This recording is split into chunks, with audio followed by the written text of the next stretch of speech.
now going to welcome Tessa. Tessa Wagensveld.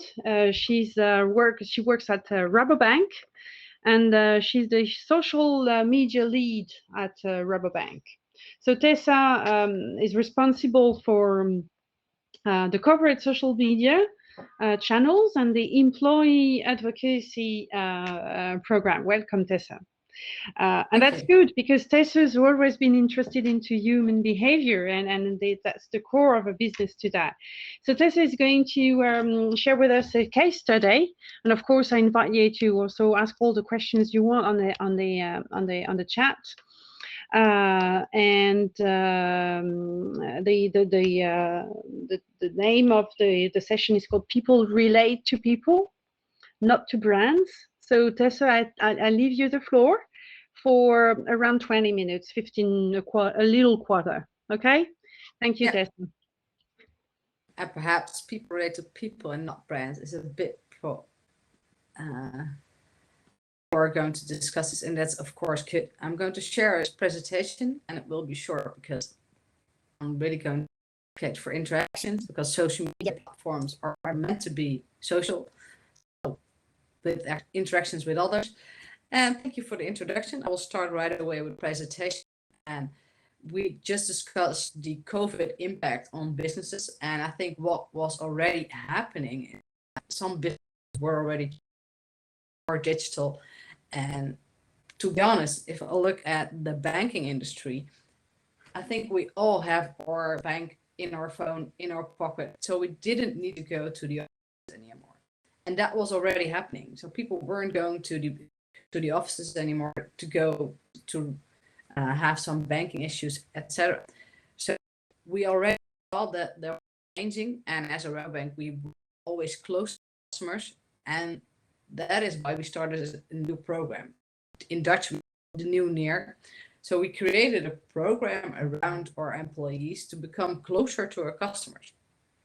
And we're already close, but with the change, all the digital communication and our banking, we need to be close in a different way.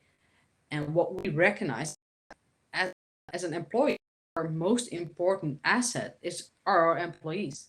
They are the one with the big networks and the connections and the knowledge. So why don't we try to share that knowledge and that network to help our living environment? And that is our connection with our mission as well, growing a better world together. We really try to share our knowledge with work to make it a little better where we can. And in the right picture, you can as well. If sharing something on social media channels or internal channels, it doesn't matter. If I'm sharing something and people are going to interact with it or engage with it, my reach will expand. That can be externally in social media channels, which is good for your brand, but it's also internally. You're becoming a sort of a whole, you're creating a personal brand. That's how we created the program, but I'll tell you more in a bit. And at the last side, you was shopping day. And I think employee app works that are more likely to connect with other people than with a brand, and more likely to them. For instance, if you're purchasing a new house and you're looking for a mortgage, what I'm going to do is ask around, ask my peers, ask my friends, what are your experiences with purchasing mortgages, and have people in your industry, do you know someone who can tell something about it? And I think that's important. That are elements that you can make a difference with the knowledge you have person as a bank. So that's why we created the program. And if you look at the research I have as well, the Gartner research says it as well, 84% of the people are more likely to trust a recommendation from peers. You're telling that person no, because if my friend is telling something about how mortgages work at the Rabobank, what profits are, etc., I would more likely be listening to that person than to a brand, because a brand is a place that feels like it trying to say something to me. That's a whole different connection you have with the people or the brand. That was too fast. I'm missing the slide. Okay, the slides doesn't work, but doesn't matter. That slide was about a program for our employees. We purchased a couple of things for employees to make sure that they were becoming familiar or digital savvy with social media. And that's if you're to just look in social media, how can I fill in my profiles, but also building the personal. And that's how we created the whole program, not around the brand because we want to sell something. No, we created a program for our employees because if I'm going to social media for my employer, I need to know what's in it for me. If there's something in it, I'm more likely to do it. And that's why we created the whole program around the employee. We created a personal branding, thought leadership, and that's what's in it for them. Becoming their authentic brand, and of course, going to reflect the brand as well. Because if they're sharing their knowledge, they're telling something which is going to help me, I will more likely to go to a person which work at the Rabobank and purchase something there because I trust their. And what we are also did is that we purchased a tool that's called Smart. You have a lot of employee advocacy tools, but we come up with Smart. And what it does is that it's an enormous content bucket. We're placing 400 of pieces in that tool a month. And that's been placed by employees for employees. And it's not only Rabobank related content. No, it's content the banken.nl. It's from other websites, other ideas. It doesn't matter. It can be everything because it's about the brand. So if there's a really interesting article about mortgages in a different site, fine, share it because it's about knowledge and not per se about the brand. And that tool offers that us. We have a channel structure that is a bit familiar with a content strategy.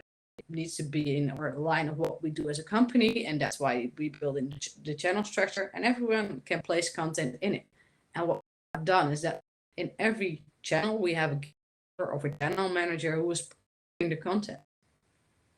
So it is company approved content because sometimes there are issues you don't need to put the word around at that moment.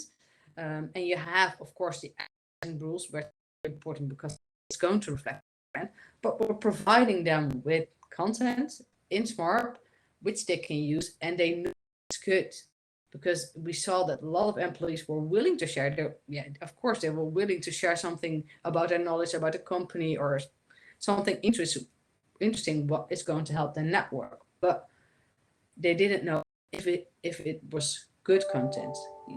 There are a lot of insecurity about what I'm going to place. Is it good? Is the language good? Is the text good? Are there no grammar faults?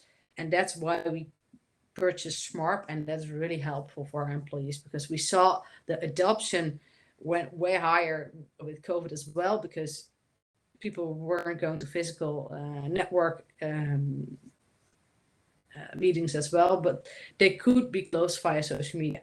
So when COVID hit the Netherlands, we saw that the digital went through the roof. We had, I think within a month, we had 500 employees in the program. And the year we used Smart, we had 2,000 employees in the program. And now we have 4,000. So 10% of our whole of all our employees are in Smart, and they're sharing knowledge. And that's the last night. Of course, it's important to have some metrics. Where do you want to build on? And looking at the 2,000 employees we had the first year in Smart, we had an estimated earned media value of $1 million.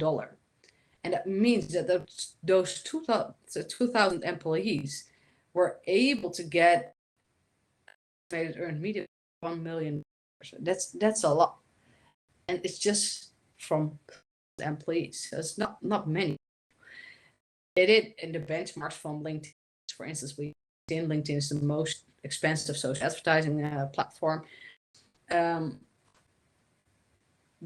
of LinkedIn reactions, etc. We used it and looked at our reaction and click ratio, and that ended together the media value of 1 million. And for again, also in the corporate, our employees were doing they were more authentic. So it's a win-win. And looking at the social advertising, I think it's similar as well. I think social advertising on and our LinkedIn, I think our employees are even doing it a little better. And the second metrics what I'll look at is the engagement. I think it's very important, like I said before, is that social media is social media. You really need to know what do you bring to the table, because it's people are interacting with people. Facebook started with, okay, what are you doing in your private time? And now come around this, but you really need to consider, am I relevant enough? And I think in organic retail space is different.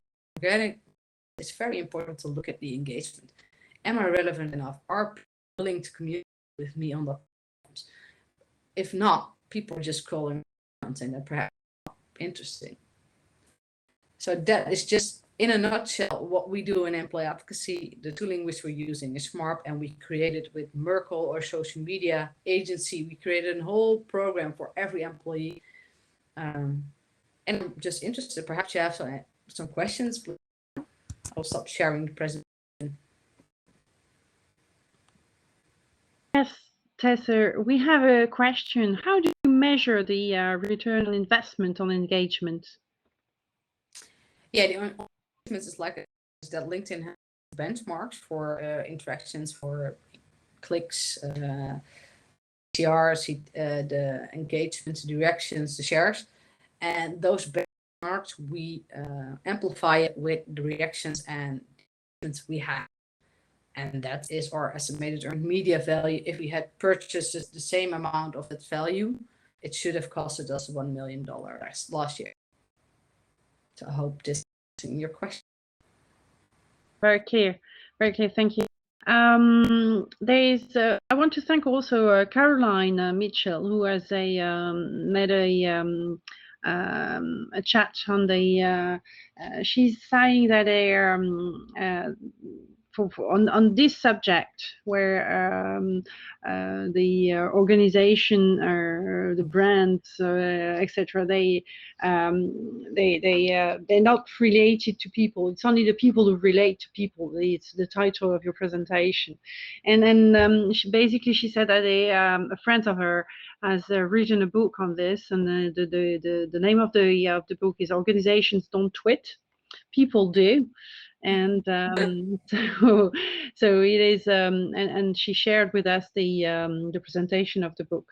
So it's true that it's even though an organization could twit, behind it is a human, it is a person who is doing the twit. So that's true, and I think that's the basis on the going back to ethics. I think we're connecting with people and not abstract brands.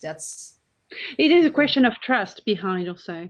There is the trust that people have into people, other people that they know. So then they trust what is written by those people, etc., etc. The trust is also a cornerstone of this. Yeah, of course. Okay.